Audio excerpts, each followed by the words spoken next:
দর্শক আসসালামু আলাইকুম। দর্শক, আজকে আমি আলোচনা করব টি-20 বিশ্বকাপের জন্য যে স্কোয়াড ঘোষণা করেছে নবাগত নয়া নূতন নির্বাচক গাজী আশরাফ লিপু। গাজী আশরাফ লিপু যে শক্তিশালী একটি দল গঠন করেছে বা শক্তিশালী একটি দল ঘোষণা করেছে, সেই দলে কে কে জায়গা পেয়েছে সেটা আপনাদেরকে আমি একটু দেখাবো। আমি প্রথমে শুরু করি। নাজমুল হাসান শান্ত নাম্বার 1 অধিনায়ক এবং তাসকিন আহমেদ সহ অধিনায়ক। 3 নম্বরে আছেন লিটন কুমার দাস। 4 নম্বরে আছেন সৌম্য সরকার। 5 নম্বরে রেখেছেন তৌহিদ হৃদয়। 6 নম্বরে রেখেছেন তানজিদ হাসান তামিম। 7 নম্বরে আছে সাকিব আল হাসান। 8 নম্বরে মাহমুদুল্লাহ রিয়াদ। 9 নম্বরে রেখেছেন জাকির আলী ওয়ানিক এবং 10 নম্বরে রেখেছেন তানভীর ইসলাম। 11 নম্বরে রেখেছেন শেখ মাহাদি। 12 নম্বরে রিশাদ হোসেন। 13 নম্বরে মোস্তাফিজুর রহমান। 14 নম্বরে শরীফুল ইসলাম। 15 নম্বরে রেখেছেন তানজিদ হাসান সাকিব।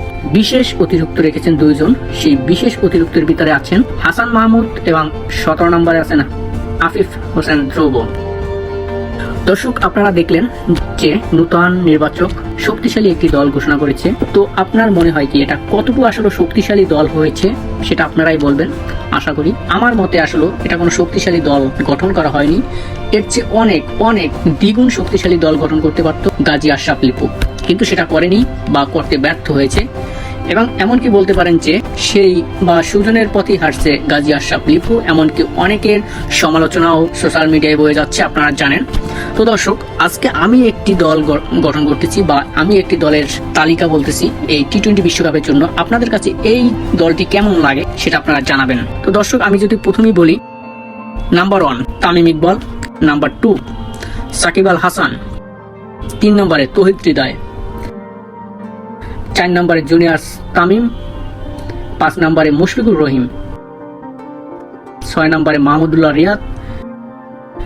7 নম্বরে মেহেদি মিরাজ। 8 নম্বরে মোস্তাফিজুর রহমান। 9 নম্বরে তানজিদ সাকিব।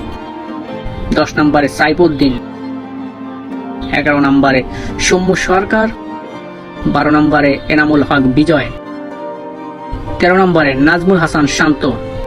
14 নম্বরে শরীফুল ইসলাম। 15 নম্বরে শেখ মেহেদি। 16 নম্বরে তাসকিন আহমেদ। 17 নম্বরে সাইফুদ্দিন।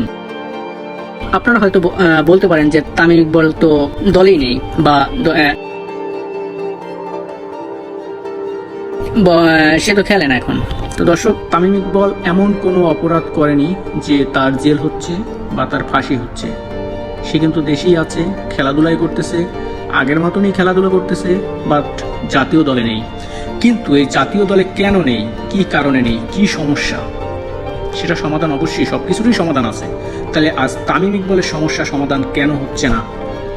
তার মানে কি ব্যর্থ বিসিবি? ব্যর্থ বিসিবি পারছে না তাদের সমস্যা সমাধান করতে। বিসিবি তাদের গাইডিয়ান হিসাবে 100% যোগ্য না, এটাই তো মনে হচ্ছে, তাই না? তো সেক্ষেত্রে আমি এই দলটির অধিনায়ক হিসেবে আমি রাখতে চাই মাহমুদুল্লাহ রিয়াদকে, এবং সহ অধিনায়ক যদি বলেন, সহ অধিনায়ক মুশফিকুর রহিমকে। বলতে পারেন কেন? এখানে কারণ আছে। দেখেন যে এখানে এমন একটি অবস্থা যেখানে ওখানে বিশ্বকাপে বড় মঞ্চে যোগ্য মানুষের নেতৃত্ব খুবই দরকার।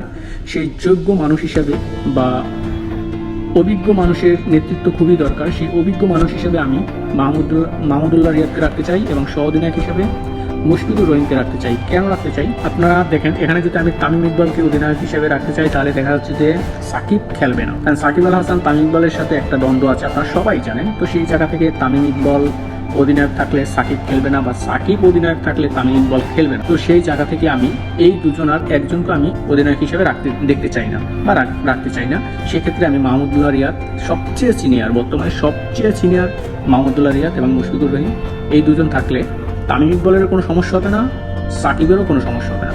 তো দর্শক, এই হচ্ছে আমার সমীকরণ। এবং সাইফুদ্দিন আছে অলরাউন্ডার হিসাবে, চমৎকার চমৎকার। মেহেদি মিরাজ আছে, খুব চমৎকার খেলে, খুব পারফর্মার একজন খেলোয়াড়। মেহেদী মিরাজ, সাইফুদ্দিন খুবই ভালো খেলে।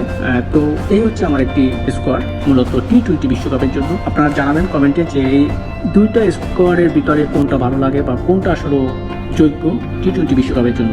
তো ধন্যবাদ সবাইকে আমার ভিডিওটি দেখার জন্য। ভিডিওটি ভালো লাগলে অবশ্যই সবাইকে শেয়ার করে দেখার সুযোগ করে দেবেন। আসসালামু আলাইকুম।